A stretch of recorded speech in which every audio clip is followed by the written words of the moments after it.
지금 이 시각 여러분이 주목할 만한 이슈 살펴보겠습니다. 오늘 전국철도 노조와 서울 지하철 9호선 노조가 준법 투쟁을 내걸고 태업에 돌입했습니다. 오전부터 서울 지하철 일부 구간 열차가 지연 운행돼 시민들이 출근길 불편을 겪었는데요. 다음 달 초 파업을 예고한 데다 서울 지하철 1호선에서 8호선 노조도 가세할 가능성이 커 혼란이 우려됩니다. 김유화 기자입니다. 인력 충원과 임금 인상을 요구하고 있는 전국 철도 노조가 준법 투쟁에 돌입했습니다. 휴게 시간과 정차 시간 지키기, 작업 현장에서 뛰지 않기와 같이 작업 내규 테두리 안에서 태업하는 방식입니다. 이에 따라 태업 첫날 오전부터 수도권 전철 1호선과 3, 4호선, 수인분당선 등 일부 노선에서 40대가 넘는 열차가 최대 20분 정도 예정 도착 시각을 어겼습니다. 회사와 학교를 향하던 시민들은 불편을 겪어야 했습니다. 타는 시간이 이제 6시 반이고 오늘 같은 경우는 6시 반에 못 타서 한 30분 여유 갖고 출근하는데 20분이 늦어버리니까 지각을 했다고 봐야죠.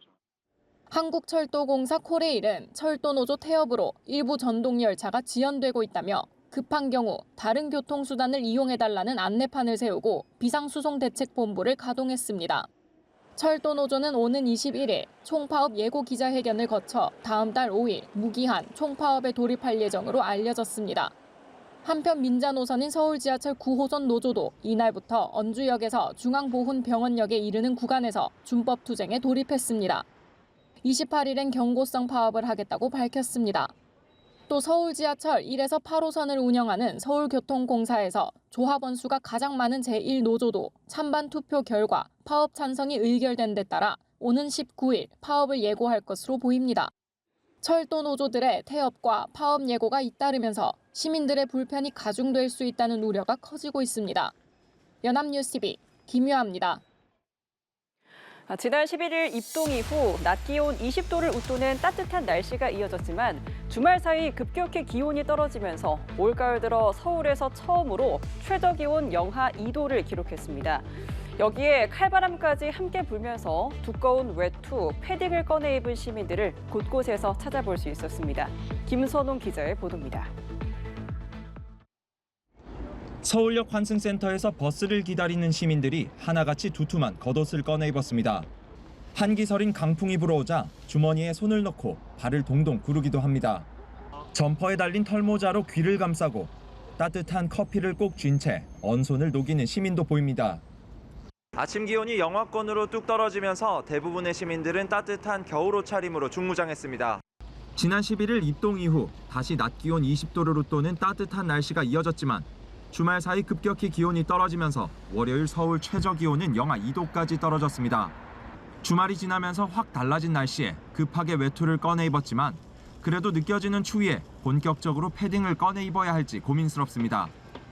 지난주까지 더워서 얇게 입고 있었는데 갑자기 추워져가지고 패딩을 입게 되었습니다.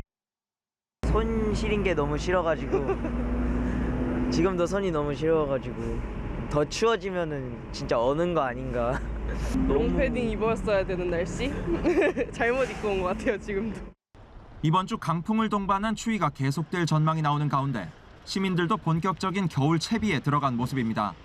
연합뉴스TV 김선홍입니다. 네, 코스피가 반등에 성공했습니다. 전거래일 대비 2.16% 오르며 장을 마감했는데요. 특히 시가총액 1위 종목인 삼성전자의 강세가 두드러졌습니다. 지난 금요일 발표한 자사주 매입 계획은 시장에 큰 호재로 작용한 것으로 보입니다. 김수빈 기자입니다. 코스피가 미국 발악제를 소화하고 결국 반등에 성공했습니다. 오늘 코스피는 전거래일 대비 2.16% 오른 2,469.07의 장을 마쳤습니다. 2%대 상승은 지난 9월 26일 이후 약 2달 만입니다. 장중 2,480선까지 터치하며 강세를 보인 가운데 지수를 끝까지 견인한 건 기관과 개인입니다. 가치사들이던 외국인은 오후 들어 매도 우위로 전환해 7거래일 연속 팔자 행렬을 이어갔습니다. 특히 시가총액 1위 종목인 삼성전자의 강세가 두드러졌습니다. 삼성전자는 6% 가까이 상승한 56,700원에 마감했습니다. 주가가 워낙 저점 구간인데다 지난주 발표한 자사주 매입 계획이 호재로 작용한 영향입니다. 반면 SK하이닉스는 3%가 넘게 빠지면서 17만 원 선을 간신히 방어했습니다. 시가총액 상위 대부분 종목이 빨간불을 켜낸 가운데 현대차, 기아 등 자동차주와 LG에너지솔루션 등 2차 전지주도 강세를 나타냈습니다. 코스닥 지수는 0.6% 오른 680선에 장을 마쳤습니다. 우리 증시는 단기간 사이 낙폭이 컸던 만큼 기술적 반등이 나타났습니다. 시장을 뒤흔들었던 트럼프 트레이드도 어느 정도 진정되는 모습입니다. 금융당국은 그간 시장의 변동성에 대해 낙폭이 과도했다고 진단하며 필요시 시장 안정 조치가 바로 가동될 수 있도록 준비하겠다 밝혔습니다. 한편 원달러 환율은 주간 거래 기준 전일 대비 3.6원 내린 1,395.2원을 기록했습니다. 연합뉴스TV 김수빈입니다. 여성 민원인 앞에서 바지를 내리고 해당 민원인으로부터 금품을 수수한 혐의를 받는 김진하 양양군수 사건의 불똥이 여러 갈래로 확산하는 모양새입니다. 김 군수 외에 피해자였던 여성도 금품을 건넨 혐의로 입건되는 등 경찰의 수사선상에 오른 사람이 4명으로 늘었습니다. 이상현 기자입니다. 강제추행과 청탁금지법 위반 등의 혐의로 경찰에 불구속 입건된 김진하 양양군수. 지난해 12월 여성 민원인 앞에서 바지를 내리고 또 해당 민원인으로부터 금품과 안마의자 등을 받은 혐의를 받고 있습니다. 이달 초 처음으로 경찰에 출석했는데 취재진 앞에서는 단 한마디도 하지 않았습니다. 경찰은 김 군수뿐 아니라 피해를 당했다고 주장하는 여성 민원인도 불구속 입건했습니다. 본인이 금품을 줬다고 경찰에 진술한 만큼 뇌물공여 혐의를 적용했습니다. 해당 민원인은 처음부터 형사처벌도 받아들일 생각이었다고 설명합니다. 저 같은 피해자가 또 나오면 안 되고 가만히 생각하면 생각할수록 이거는 내 혼자만의 일이 아니라고 생각했어요. 앞으로 이런 피해자가 또 나오면 안 돼요. 최일선에서 김군수의 사퇴를 촉구하던 더불어민주당 소속 박봉균 양양군 의원도 최근 경찰의 압수수색을 받았습니다. 해당 사건이 알려지기 전 김군수를 찾아가 논란이 된 성비위 관련 사진을 보여주며 협박한 혐의입니다. 박 의원은 김군수의 일방적인 주장일 뿐이라며 억울하다는 입장입니다. 굵직굵직한 것들이 의혹들이 많이 터지는데 여기에 수사력을 집중해도 다 하기 바쁜데 무슨 협박 얘기가 여기서 왜 나옵니까? 또 경찰은 김군수의 배우자 역시 해당 민원인에게 금품을 수수한 정황을 파악하고 자택에 대한 추가 압수수색을 벌였습니다. 다만 김군수의 배우자를 정식 입건하진 않았습니다. 김진하 양양군수에 대한 경찰 수사가 다방면으로 확대되면서 지역사회의 혼란은 당분간 지속될 것으로 보입니다. 연합뉴스TV 이상현입니다. 일상생활이 가능한 환자를 장기 입원시키고 통증 치료를 하는 것처럼 허위 진료 기록을 발급해 보험금을 챙긴 일당이 적발됐습니다. 피해 금액이 수십억 원대에 달합니다. 최덕재 기자입니다. 금융감독원이 입수한 한 숙박형 요양병원 환자의 5월간 치료 스케줄입니다. 허위로 통증 치료를 받는다고 기록해놨는데 바로 밑에 보면 아로마 등 실제 용도가 따로 있습니다. 쌤은 특정 피부관리사를, 보관은 적립 후 추후 사용을, 양도는 해당 금액을 양도받을 타인을 의미합니다. 허위 치료 계획서에는 고주파 치료, 약제 등으로 한 달에 600만 원 가까이나 기록돼 있습니다.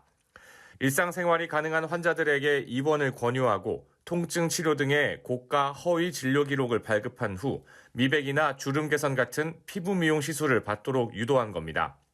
심지어 멀리 사는 환자가 정말 통원 치료를 받은 것처럼 보이게 하기 위해 환자에게 병원 건물 일부를 임대하기까지 했습니다. 금융감독원, 남양주 북부경찰서, 건강보험공단은 지난 2021년 5월부터 이런 방식으로 보험금을 챙긴 의료진 5명과 환자 136명을 보험 사기 혐의로 입건했습니다. 환자 136명이 받은 보험금은 60억 원, 1인당 4,400만 원 수준입니다. 의사가 허위로 건강보험공단에 청구한 금액은 12억 원에 달합니다.